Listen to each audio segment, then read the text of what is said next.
Hello and welcome to another edition of the China in Africa podcast. I'm Eric Olander, and as always, I'm joined by Cobus Van Staden at Wits University in Johannesburg, South Africa. A very good afternoon to you, Cobus. Good afternoon. Cobus, as you no doubt hear, and as I'm sure listeners at home or in their earbuds probably hear, we're having a few audio difficulties. We're getting the new year off to a lovely start, technologically speaking. My 7-year-old microphone decided to clunk out, so my apologies if our audio is not quite as clear as it normally is, but we thought the show has to go on, so we would proceed anyway. So rest in peace for my 7-year-old microphone, Cobus, but it is time to kind of keep going forward, you know. And it died literally like 10 minutes before the show, so apologies for everybody. But isn't that the way Murphy's Law says that things are supposed to happen? But rest assured, we will fix this, and finding a good audio microphone in Vietnam is going to be my weekend challenge. So, okay. Good luck. Yeah, exactly. Listen, 2017 is off to a very interesting start when it comes to the environment. We began the year, or on New Year's Eve, in fact, when the Chinese government announced that it would formally ban the ivory trade beginning in 2018. And that was something that was just huge. Hallelujahs went up all over the place. It almost felt like the battle had been won. That is, now we've solved the ivory problem. Well, that's it. And the truth is, it's far more complicated than that because China's relationship with Africa's wildlife and natural environment extends far beyond ivory and rhino horn, which gather up most of the public attention. But there's hundreds, maybe even thousands of other species, both animal and plant, that are in danger. And again, I don't necessarily want to put it at the feet of the Chinese, but the Chinese are engaged in this. And one such creature, or actually not a creature, in this case it's a resource, is rosewood, or as we're going to learn today, bloodwood. Rosewood is facing a similar kind of set of problems as ivory does, in the sense that, like ivory, there's also a centuries-old carving tradition in China. It is used in China to signal wealth, and because there's a whole bunch of new rich people in China, there's a big demand for it. And also, it comes from Africa, and it is gathered in the forests by the poorest of the poor, like ivory, to great environmental damage. And interestingly, like ivory, it takes a long time for rosewood to mature. Almost, elephants themselves can live up to 70 years old, and rosewood has a lifespan that's much longer than that. So to find out more about this relationship between China and Africa and rosewood and the rosewood trade, Sixth Tone, which is this English language newspaper, kind of a young, hip, kind of the new generation of online news sites in China, sent their reporter Shi Yi to the DRC to look into this. Shi Yi, for those of you who listen to our show, has been a regular guest. We had her on last year when we commemorated the fact that she was the 2015 Environmental Journalist of the Year. She's part of a young new generation of Chinese journalists and environmental, I wouldn't say activists, but those who are really pushing the new values in China when it comes to conservation and environmentalism. And we are thrilled to have you back on the show again, Shi Yi. Thank you so much for joining us, and a very good evening. Hello, good evening to everyone. Listen, Shi Yi, you decided to tackle this question of rosewood. Rosewood, as I mentioned at the top of the show, is just one of many different wildlife and conservation issues that really stand in between the Chinese and Africans when we're talking about pangolin, rhino horn, lion bones, shark fin, other forms of wood in Cameroon and the DRC. Why did you pick this particular issue to focus on? Rosewood, or bloodwood, as you say, it's nicknamed in Chinese. One correction, rosewood in Chinese is a collection of many different species. And the bloodwood is not, we're talking about, my article actually talking about one specific species that's being traded to China in recent years quite a lot. And in Chinese, we translate the Chinese name of that to bloodwood. So it's one of the rosewood we're So talking about. bloodwood It's is not just all of rosewood. good. Okay, that's an important distinction. So bloodwood is just one Mhm. kind of variation or Yeah, one one species of species the of whole rosewood. connections. Good. Yes. Okay. So why this topic? How did this come onto your radar? We know rosewood, trafficking rosewood has been a problem for so long. And I was planning to travel back to Africa again to write an article about this. And this is a piece of news about a rosewood in Zambia just come to my mind. And this news says there's some kind of rosewood called mukula in Zambia, and actually China started to import it quite a lot in recent years. And Zambia, the president of Zambia already like says we have to stop this because so many mukula in that country have been illegally trading to China and pushes species into endangered so far. And actually same problem also happening in the DRC, the Congo. So that's how I decided to go over there and write an article about that. Hope people know what's going on. And Shi Yi, can you give us an idea of what rosewood is used for in China? Like why rosewood? Why not all the hundreds of other different kinds of wood available in the world? Or what is special about it? I think, rosewood, the story is a little bit different than like ivory, like rhino home, because all we need wood anyway. Like those wood in China back a few hundred years ago, people use that for furniture. But we read some articles and maybe like 100 years ago, rosewood just for the royal emperor. They make that into furniture. But now people start to get richer and they think this is some luxury they could afford or this is some good taste. So there are more and more people start to they buy rosewood furniture. That's how we use that in China.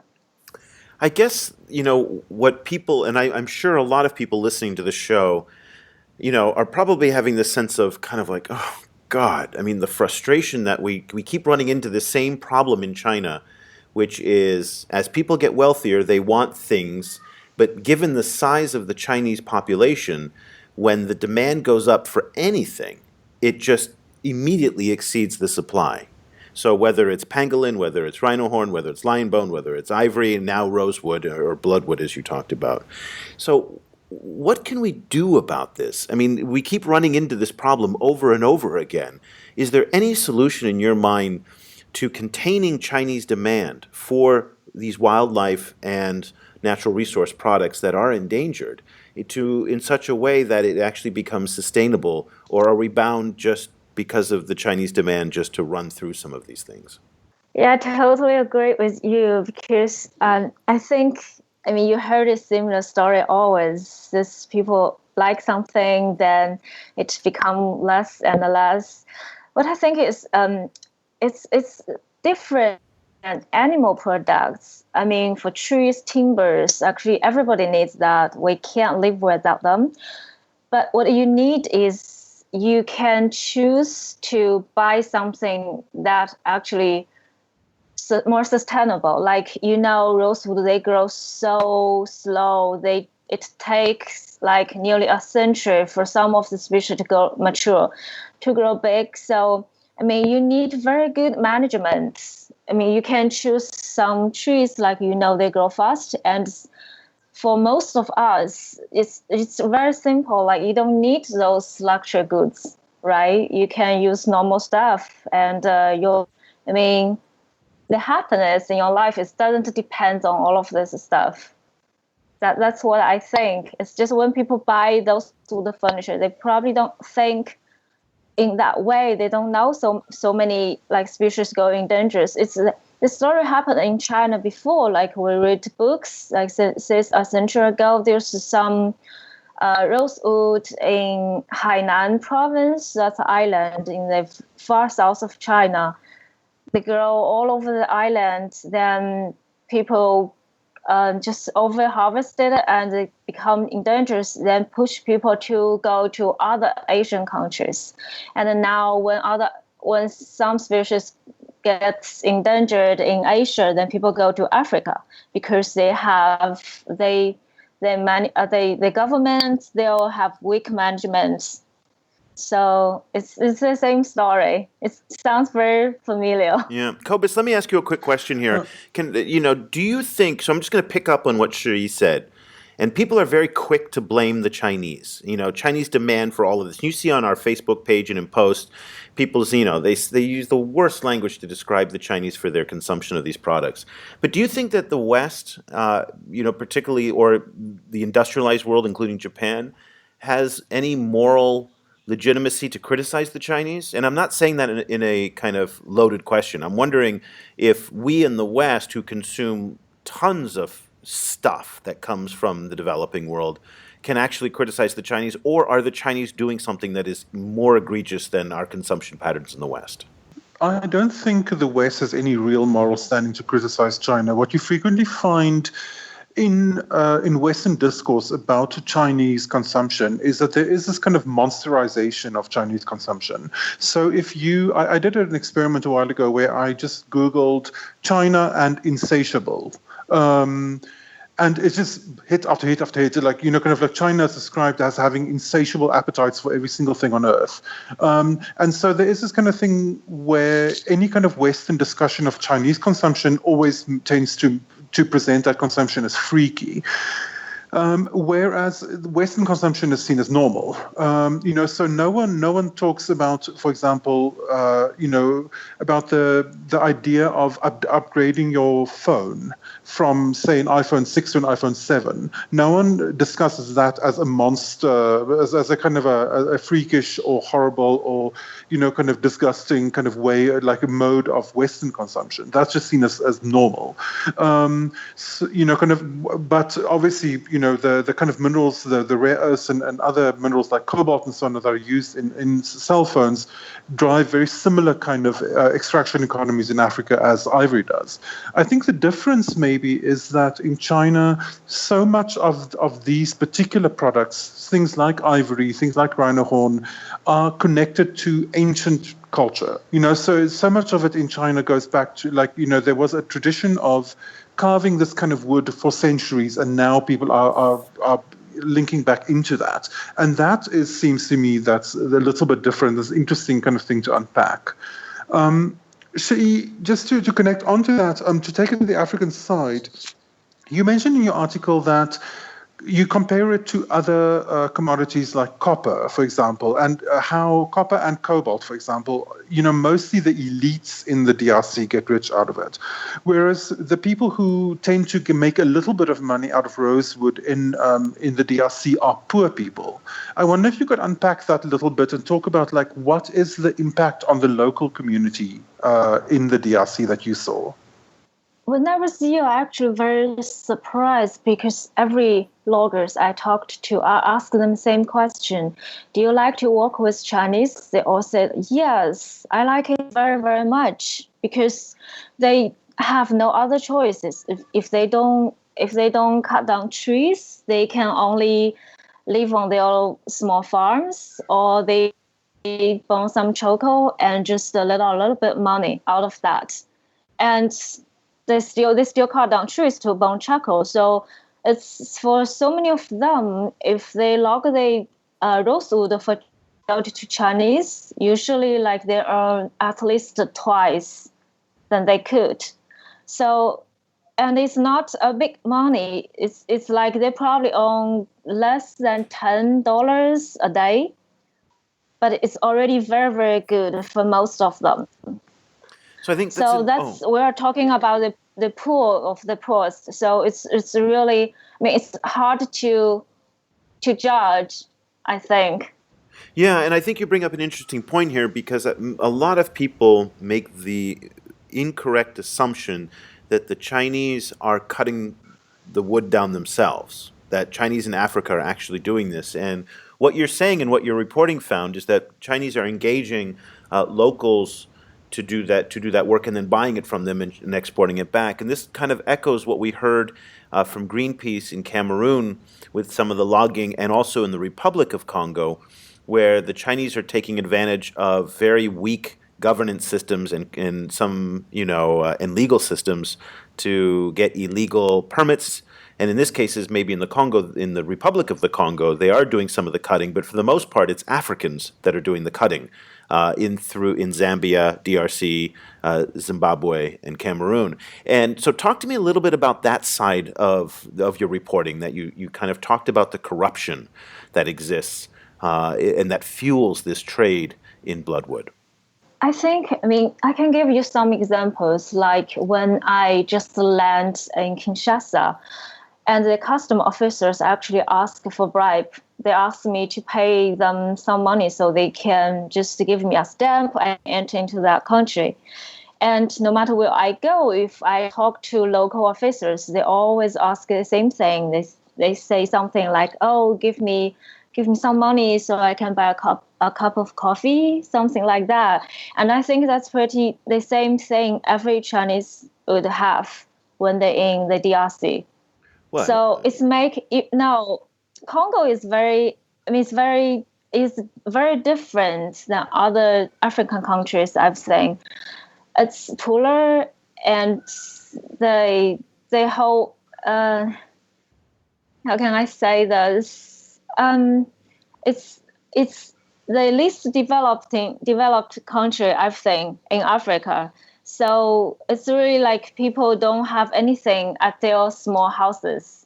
And even the officers, some Chinese people told me, like a policeman, their salary is about like $50 a month. And it's legal to hire a police to be your guardman, to be a guardman for you, because like if for foreigners go over there and some place they think it's not safe for them, so they can actually hire a police. So that's So you just see the system.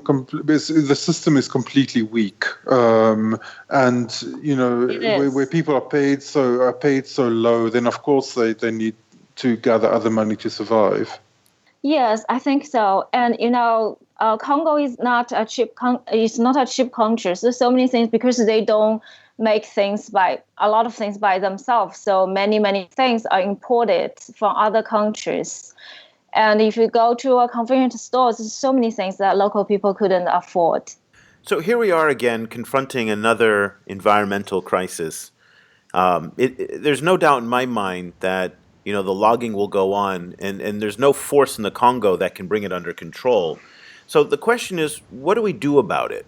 You tell us with your excellent reporting that you've done both in the Congo, and also you went to the ports in China to see where the wood actually ends up.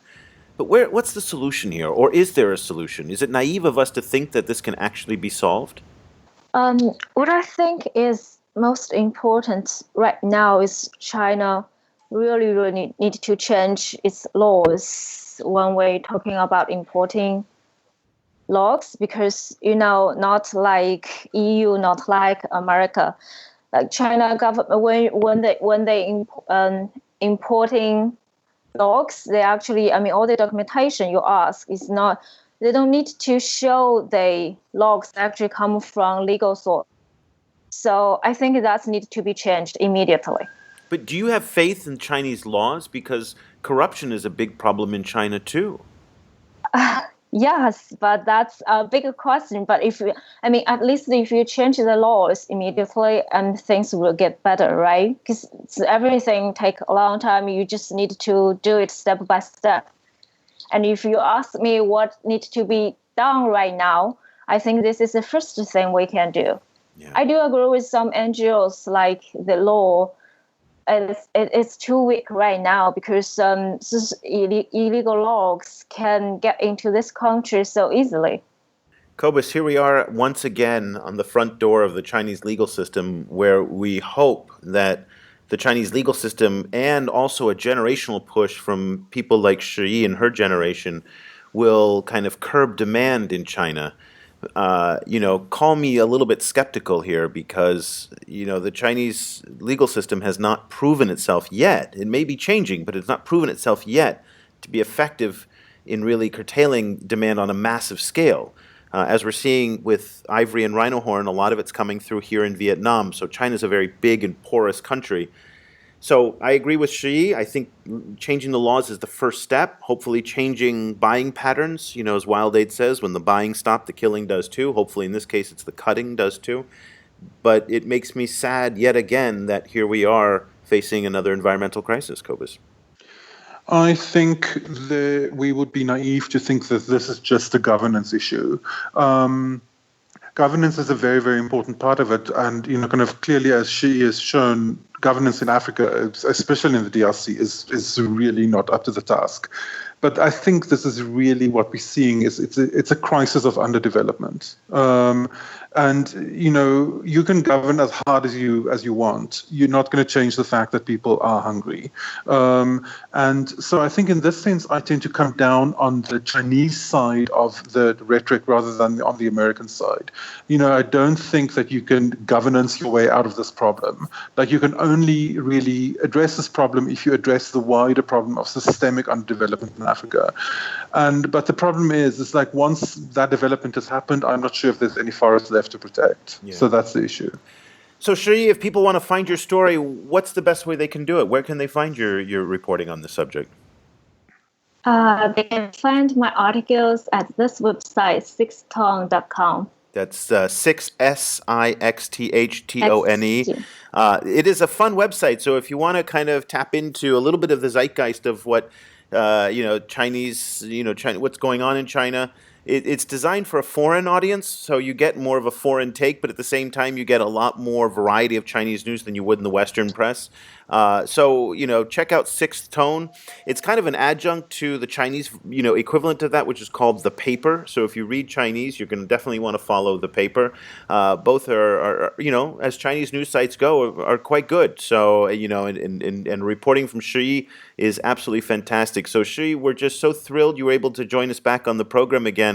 Congratulations on some excellent reporting. Thank you very much. Good. And for Cobus, we can talk next time. Yes, we will. But hopefully we will stop talking about depressing issues like this because I enjoy speaking with you on other occasions as well. But, we will continue to cover the environmental story. And it's one of these things that we want to try and shift the focus away from ivory a little bit because ivory does get too much attention. And, right now there are a lot of other issues that need this kind of awareness and attention. So I'm really, really happy. Oh, just one quick question, Shi. Will your reporting be done in Chinese? Because you wrote it in English. But will it be available in Chinese as well? I hope so. Okay, because honestly, that's who needs to read it. So, but listen, we will post all of Shi Yi's reporting on this on our site and in our show notes, and so you can find it there at the China Africa Project. For Cobus Van Staden, I'm Eric Olander. Thank you so much for listening. The discussion continues online. Head over to facebook.com/China Africa Project to share your thoughts on today's show, or follow China Africa News that's updated every 4 hours, 24 hours a day, 7 days a week. The guys are also on Twitter, where you can find Cobus at Stadenesque or Eric at E. Olander. That's EOLANDER. Subscribe to the China Africa podcast on iTunes or download the mobile apps for iOS, Android, or Windows Phone. Just head over to your favorite store and search for China Africa.